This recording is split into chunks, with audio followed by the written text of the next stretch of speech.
And here we have lesson 28 entitled Reformers in Society. So our teaks that we can identify the age of reform, that we can put those events in chronological order. We can describe the contributions of key leaders such as Frederick Douglass, Susan B. Anthony, and Elizabeth Cady Stanton, that we can understand and explain the connection between urbanization and how this resulted in conflicts between people's differences in their beliefs, that we can understand the contributions of women reformers to American society, that we can describe the abolitionist movement, and that we can evaluate the impact of these reforms. So to begin with, we need to define that term. What is reform?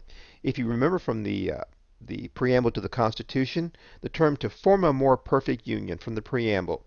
So a reform means to make changes to an institution or practice in order to improve it. So one reformer that we're familiar with is, of course, Martin Luther King Jr., who was a reformer for civil rights in the 1950s and 1960s, which means that he set out to improve the lives, especially of African Americans, and to help them gain their rights and recognitions under American law.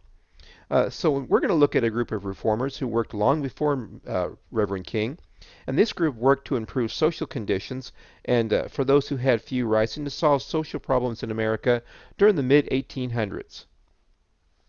Religion brings reform. One of the things that spurred this age of reform was called the Second Great Awakening. And like the First Great Awakening, this was a Christian religious revival that took place between the 1800s and 1840s. One thing it had in common with the First Great Awakening was that it featured these very emotional services and revival meetings that were led by very strong charismatic preachers and ministers. But one significant difference is that while the First Great Awakening focused more on individual rights and the role of the individual and helped to spur the idea of representative government in the colonies, the Second Great Awakening was more about the role of the person in society as a whole.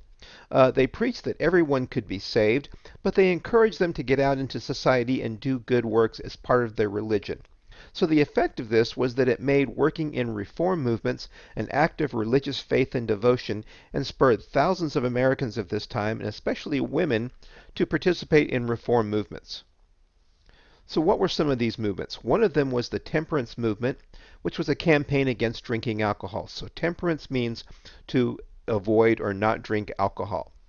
And this movement was spurred on by women who, as family caregivers, saw the harm that drinking did to families when a member of the family was an alcoholic, particularly the father. They started temperance societies which urged people to give up the drinking of alcohol. This was strongly supported by many churches, who in turn were able to spur political action at the local and even state level, and to get some states to actually ban liquor, although later on these laws were most often repealed because liquor is legal today. Another reform movement was the labor movement. We saw in some of the films and discussions about the beginnings of factories, the textile mills, the Lowell mills. Well, the work in these factories tended to be very unsafe. The workers had no protections against injuries. The work was boring and tedious, and they worked for very long hours. And they had very few rights. So in 1837, at the Lowell Mills, the landlords raised the rent on the workers, and the workers responded by going on strike for better conditions. And other factory workers held strikes for better pay and a reduced work week, fewer hours. Now, the Lowell Mills actually had some success with their strikes, and some of these demands were met, but generally the landlords and the factory owners tended to have the upper hand, and many of these labor movements and strikes were not successful. Another reform movement was in public education. At this time, there were very few taxpayer-funded public schools. Education was pretty much a thing for the wealthy if they could afford to go to private schools or if they had tutors. Families that were literate were often taught at home. And the increased urbanization also saw an increased rate of juvenile crime as these families grew in the cities, but the children had nowhere to go to school and nothing to do. So in 1837, Horace Mann was the head of the Massachusetts State Board of Education, and he spoke out for the need for public schools, which he called the Great Equalizer, the idea that even if you were poor, that everybody was entitled to a free public education. And northern states founded public schools and private colleges. Oberlin College in Ohio was the first one to admit women. Unfortunately, African Americans were often barred from these schools, especially in the South. Another reform movement was in prisons. In 1841, Dorothea Dix saw the terrible conditions of prisons in America. First of all, she saw that children were often put in prison with adults. Also, that some people were put in prison not because they were criminals, but simply because they were mentally ill. These people were treated badly, they were chained up and abused, and they received no medical treatment for their mental illnesses. Also, we see the debtors' prisons, which we've talked about before. In fact, we mentioned that the state of Georgia was founded as a refuge for debtors who were from debtors' prisons in England. So in 1843, Miss Dix made a report to the Massachusetts legislature on prison conditions, and some results of this was an end to debtors' prison. They created separate juvenile jails so that children and adults would no longer be in prison together. And rather than locking them up and putting them in prison, they created asylums and hospitals for the mentally ill. They also put an end to cruel punishments. And think back to our study of the Bill of Rights. Why is cruel punishment illegal? Specifically, which part of the Bill of Rights makes that illegal? I want you to see this picture over here. This is a class at the Denton Juvenile Detention Center, which sometimes kids call juvie jail.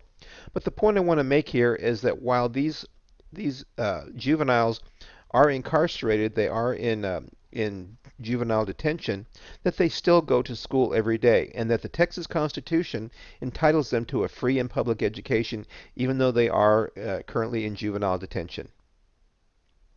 Utopian communities. A utopia means an ideal, perfect society. At this time when we see increased urbanization, we mentioned some of the problems, the overcrowding, the pollution, and the disease. Some people chose to try to get away and to escape from society by forming these utopian communities, such as in New Harmony, Indiana, and Brook Farm, Massachusetts. And their goal was to live in cooperation with each other, to share the work, and to share the food.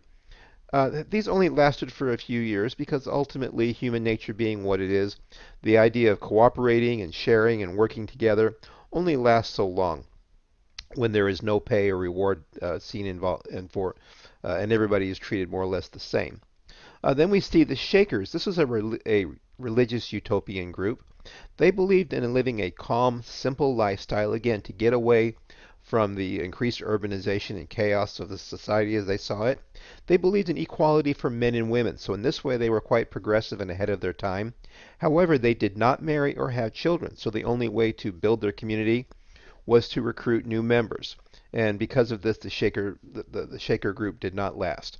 However, they did give us one thing that did last, and that is the idea of simple gifts. This is a familiar song you might have heard in elementary school or perhaps in church. "'Tis a gift to be simple, a gift to be free." So they left us that, along with the style of making furniture and handcrafts. So we do have the Shakers did make an impact upon our culture. Then we have the abolition movement, and this is an important term we need to know. Abolition means the movement to abolish, which means to end slavery. The abolition movement in America began in the late 1700s and was strongest in New England, and the New England states banned slavery. John Quincy Adams, the son of the second president, and actually our sixth president, spoke strongly against slavery in Congress. Because of this, Southerners in Congress tried to make it illegal and to ban abolitionist speech in Congress. Another abolitionist was William Lloyd Garrison, who published the abolitionist newspaper, The Liberator, to get their cause and their information out to their people. Former slaves were also very active in the abolitionist movement. Two of these were Frederick Douglass. That's a name we want to remember. Frederick Douglass was taught to read, and by the way, teaching a slave to read at this time was illegal, so he was taught to read in secret. He escaped to the North at the age of 16. He eventually wrote and published his autobiography in 1845, in which he described firsthand his witness and described the horrors of slavery as he saw them. He was able to purchase his freedom, and he also published an anti-slavery newspaper called The Emancipator. Another important abolitionist and former slave was Sojourner Truth. She had escaped to the Quakers in 1827, and she spoke about abolition and women's rights, so she joined her role as both an abolitionist and an advocate for women's rights. In her famous speech, Ain't I a Woman?, she talked about the hardships that she had borne as a slave and as a woman, and essentially said, I'm as strong as a man, why should I not have the same rights as a man? The path to freedom. The Underground Railroad, which by the way was not a literal railroad, but was actually a series of escape routes for Southern slaves to get to the North. It was made up of safe houses and pathways that was supported by abolitionists, people who supported the abolition of slavery and were willing to help escaped slaves try to escape to the North. They hid them during the day and allowed them to travel at night. Probably one of the most famous members of the Underground Railroad was Harriet Tubman, often called the conductor of the Underground Railroad. She escaped slavery in 1849, but rather than enjoy her freedom, she returned 19 times to lead slaves to freedom. The bounty on her head in the South for her capture and arrest totaled in the thousands of dollars, because not so much in the terms of the slaves that she rescued, but the symbolism of a woman returning and a former slave returning and rescuing slaves was very harmful to the cause of slavery in the South. Women in abolition. Women abolitionists were barred from speaking at public events, and in addition to that, they had very few rights as citizens. They were not allowed to vote or to hold public office. They were not allowed to serve on juries.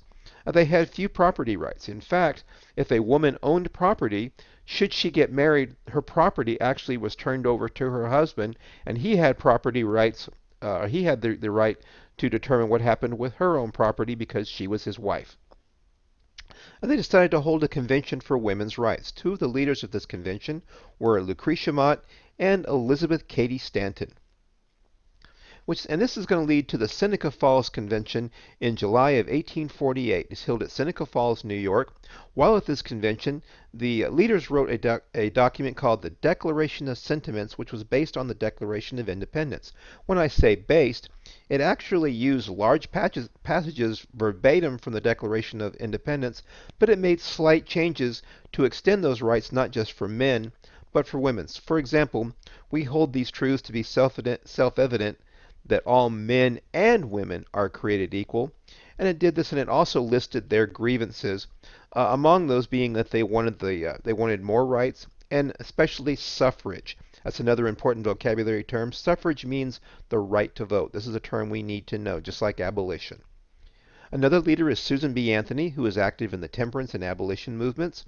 She helped to build a national women's movement. She called for property rights, equal wages for women, and of course, women's suffrage. And she is honored today by having her picture on the back of the Susan B. Anthony dollar coin. Now, none of these women, Lucretia Mott, Susan B. Anthony, or Elizabeth Cady Stanton, lived to see women eventually gain suffrage. That would not happen until 1920 with the 19th Amendment. But their work here laid the foundation for that and the groundwork, just like we talked about the women in Lowell Mills, by becoming independent and fighting for their rights and striking for better conditions. They laid the foundation and groundwork for many of the rights that women enjoy today as just a matter of cost. The right to own property, to get an education, of course, the right to vote, rights that are equal with men. Again, many of these early reformers had a great role in making those happen. So our lesson 28 thoughts. Why do you think rapid urbanization in the U.S. also encouraged the growth of reform movements? Number 2, after reviewing your notes, rank your choices for the 3 most important reform movements and explain your choices. And number 3, why do you think many of these early U.S. reformers were women? And that concludes lesson 28, and we'll continue with lesson 29, Arts and Literature.